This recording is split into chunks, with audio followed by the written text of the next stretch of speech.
Assalamualaikum warahmatullahi wabarakatuh. Perkenalkan, nama saya Dewi Sari Marifat. NPM saya 2508 Saya dari kelas Paralel E, dan di sini saya akan mempresentasikan hasil kerja saya selama kurang lebih 2 minggu ini dalam menyelesaikan tugas menganalisa artikel dari mata kuliah SISTI. Oke, pada judul artikel kali ini saya mengambil judul Application of Finance that Machine in 3D in the 3D game Virus Hunter. Next, di slide selanjutnya kita akan masuk ke bab pertama, yaitu pendahuluan. Nah, selama pandemi, sebagian besar pekerjaan dilakukan di rumah, terutama untuk mereka yang melakukan work from home atau WFH, school from home atau SFH, atau aktivitas lain dari rumah. Nah, dilansir dari salah satu media, Kominfo menyatakan bahwa kenaikan penggunaan gadget dan internet mengalami kenaikan sebesar 73,7%. Nah, selama masa pandemi, hal ini menunjukkan bahwa aktivitas berbasis digital menjadi target utama selama pandemi. Pertumbuhan penggunaan aplikasi game mengalami peningkatan sebesar 196% dibandingkan masa sebelum pandemi. Nah, game adalah salah satu media penghiburan karena mampu memberikan rasa kepuasan tersendiri bagi pemainnya. Nah, game juga mampu untuk mengembangkan keahlian seseorang jika mementingkan tingkat kepandaian pemain game. Game terbagi dalam beberapa jenis yang dikenal dengan sebutan genre. Game juga tidak lepas dari kecerdasan buatan atau aktivitas intelijen atau bisa disebut dengan AI sebagai pendukung dalam perlakuan non-player karakter NPC. Selanjutnya kita akan masuk ke dalam metode penelitian. Nah, dalam metode penelitian ini kita menggunakan metode research and development.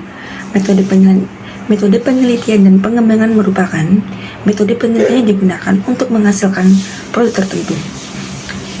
Yang pertama ada penentuan konsep. Game yang dikembangkan bernama Virus Hunter 3D, yaitu permainan penembakan satu pemain dengan musuh berupa virus. Permainan yang dibangun merupakan shooting game berjenis third person shooter atau TPS.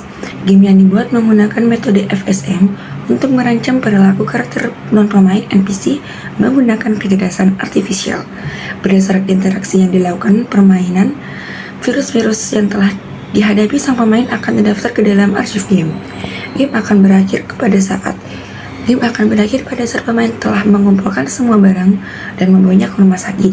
Konsep yang digunakan pada game akan digambarkan sebagai berikut. Nah, yang pertama ada sistem permainan tunggal atau single player. Yang kedua, mengimplementasikan metode FSM pada perilaku NPC. Yang ketiga, permainan dibuat dengan grafik 3D. Yang keempat, kontrol pemain menggunakan mouse dan keyboard. Selanjutnya ada perancangan. Setelah konsep ditentukan, tentunya kita akan masuk ke dalam tahapan yang dilakukan berikutnya adalah tahap perancangan. Tahapan yang dilakukan yaitu pembuatan rancangan atau desain permainan untuk memudahkan dalam pengembangan game.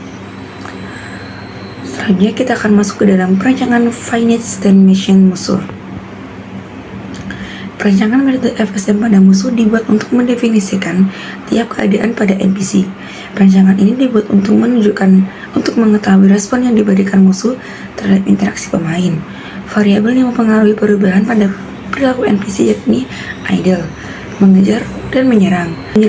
Untuk penjelasan perancangan FSM pada NPC musuh sebagai berikut. Yang pertama ada idle. Saat permainan dimulai atau jauh dari jangkauan player, NPC pada saat idle. Yang kedua adalah mengejar. Saat player terlihat dan dalam jangkauan, NPC akan berlari ke state mengejar player. Jika player berlari dan keluar dari jangkauan, NPC akan kembali ke state idle. Yang ketiga adalah menyerang.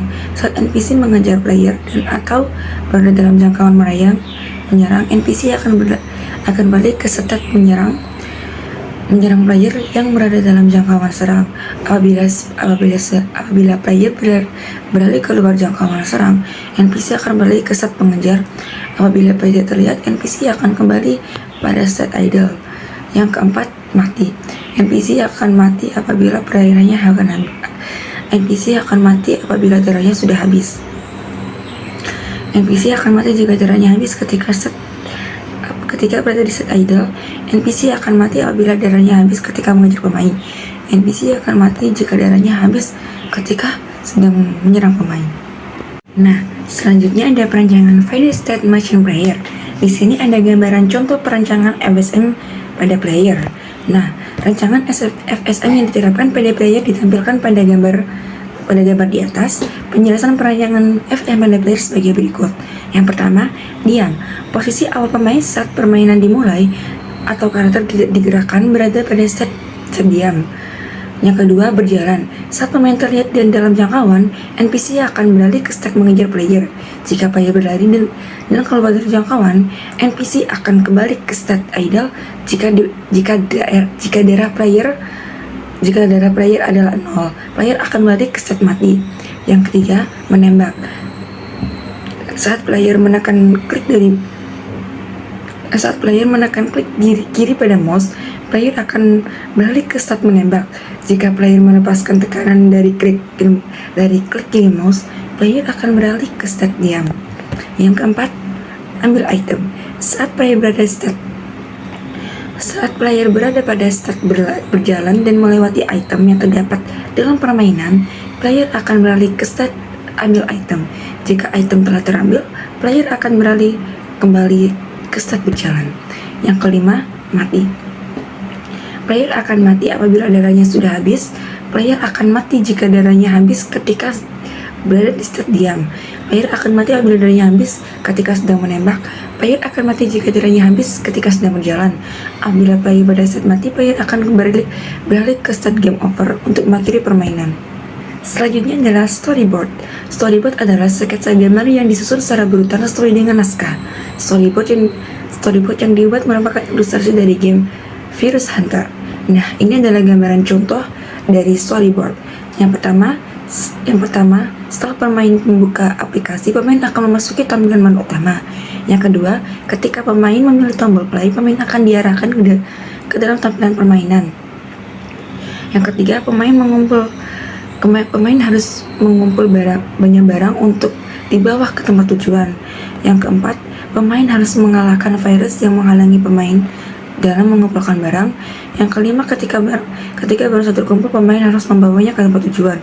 Yang keenam, papan berhasil akan muncul ketika pemain berhasil menyelesaikan permainan. Selanjutnya, pengumpulan bahan. Tahapan pengumpulan bahan yang dilakukan adalah pengumpulan semua bahan yang dibutuhkan untuk mengembangkan 3D Virus Hunter, yang bahannya dikumpulkan dengan mengunduh aset berupa audio, gambar, dan software Unity. Selanjutnya ada perakitan dan pengujian. Tahapan perakitan yang dilakukan adalah merakit dan menggabungkan semua bahan untuk mengembangkan game yang akan dibuat. Implementasi FSM pada perilaku musuh yang dikembangkan menggunakan bahasa C. Perakitan, kontrol, dan animasi pada setiap objek juga menggunakan bahasa ini. Pengujian dilakukan menggunakan whitebox, testing, dan sistem usability scale atau biasa disebut dengan SUS berdasarkan rancangan yang ditetapkan sesuai dengan standar FURPS+. Selanjutnya kita akan masuk ke dalam hasil dan pembahasan. Yang pertama, hasil implementasi Finite State Machine. Implementasi Finite State Machine pada game 3D Virus Hunter apabila pemain dengan musuh berjarak kurang lebih 8, musuh akan berada pada state idle. Ketika rentang jarak musuh dengan pemain, maka musuh akan beralih ke state mengejar. Ketika rentang jarak pemain dengan musuh kurang lebih dari 1, maka musuh beralih ke state attack dan menyerang player. Yang selanjutnya, musuh mengejar. Musuh akan mengejar pemain dan menyerang ketika berada dalam radius yang ditentukan. Pemain yang terkena serangan musuh akan kehilangan sebagian darahnya. Musuh menyerang. Musuh akan mengejar pemain dan menyerang ketika berada dalam radius yang ditentukan. Pemain yang terkena seragam musuh akan kehilangan sebagian darahnya. Selanjutnya ada efek serangan musuh. Musuh yang dihadapi memiliki karakteristik sesuai dengan virus pada aset. Salah Salah satunya adalah virus hepatitis. Pada saat virus hepatitis menyerang player, maka tampilan layar pemain akan menjadi kekuningan akibat dari efek serangan virus tersebut. Efek yang ditimbulkan ini sesuai dengan gejala yang diakibatkan oleh virus hepatitis, yaitu mata berwarna kekuningan. Pada tampilan menu utama terdapat beberapa pilihan tombol yang diberikan kepada pemain. Pada tab sebelumnya, tombol pada menu utama masih belum berfungsi. Pada tab ini terdapat beberapa tombol yang dapat dipilih pemain. Tombol play akan mengarahkan pada pemain, dan pada tampilan permainan akan memulai permainan. Ketika pemain memilih quit, maka permainan akan berhenti pada keluar aplikasi. Selanjutnya adalah tampilan permainan. Tampilan permainan dibuat kamera sudut pandang orang ketiga, third person. Pemain dapat melihat wujud karakter yang digunakan. Penggunaan sudut pandang ini memudahkan pemain dalam melihat sekitar peta. Selanjutnya tampilan arsip. Pada tampilan arsip terdapat 2 buah tombol silang X dan tanda panah. Tombol silang berfungsi untuk mengembalikan pemain ke menu utama. Tombol panah kanan berfungsi untuk mengarahkan pemain ke halaman berikutnya pada menu arsip. Tampilan help. Tampilan ini berisikan cara bermain dan penggerakan dari pemain. Kontrol pemain menggunakan keyboard mouse. Penggunaan whitebox atau testing. Hasil whitebox testing yang diuji dengan melakukan pemetaan polkat ke dalam flow graph dan melalui proses perhitungan kompleksitas siklomatik pada software meliputi. Ini adalah contoh gambaran pada main menu testing. Selanjutnya ada contoh gambaran dari gameplay testing, arsip testing, dan health testing. Dan ini adalah gambar-gambar dari pengujian whitebox testing. Pengujian sistem usability. Selanjutnya kita akan masuk ke dalam pengujian sistem usability scale atau SUS. Pengujian usability aplikasi dilakukan menggunakan metode SUS, System Usability Scale, melalui 10 pertanyaan yang telah disusun kepada 20 partisipan dengan jenjang usia 7 tahun ke atas. Tercatat 15 responden laki-laki dan 5 responden perempuan yang telah mengisi kuesioner pada penelitian ini. Pengujian SUS dilakukan untuk mengetahui tingkatan penerimaan aplikasi oleh pengguna. Hasil pengujian aplikasi dapat dikatakan acceptable apabila skor rata-rata SUS bernilai lebih dari 70. Ini adalah contoh tabel dari skor rata-rata hasil, dan ini adalah pengujian aplikasi yang dilakukan dengan SUS score. Setelah perhitungan skor rata-rata dilakukan, didapatkan hasil penerimaan aplikasi oleh user dengan skala sebagai berikut. Yang pertama, hasil akhir skor yang didapatkan berdasarkan skala penerimaan aplikasi yang dibuat termasuk ke dalam kategori acceptable. Yang kedua, hasil akhir skor yang didapatkan berdasarkan skala nilai aplikasi dibuat termasuk ke dalam kategori C. Yang ketiga, hasil skor yang didapatkan berdasarkan skala peringkat aplikasi yang dibuat termasuk ke dalam kategori good. Pada penelitian ini, kontribusi penulis dalam artikel ini adalah sebagai yang pertama, mengimplementasikan Finite State Machine FSM pada perilaku NPC dalam game 3D. Yang kedua, menunjukkan bahwa metode FSM efektif mengatur interaksi musuh dan pemain. Yang ketiga, menyediakan media hiburan sekaligus edukasi tentang virus pada masa pandemi. Keterkaitan artikel ini dengan sistem dan teknologi informasi. Yang pertama adalah penggunaan FSM dalam game merupakan penerapan algoritma dan AI Artificial Intelligence dalam bidang teknologi informasi. Yang kedua, game ini menunjukkan integritas antara pengembangan perangkat lunak, desain interaktif, dan sistem kecerdasan. Yang terakhir, menggunakan dan pemanfaatan TI untuk edukasi dan hiburan digital selama pandemi.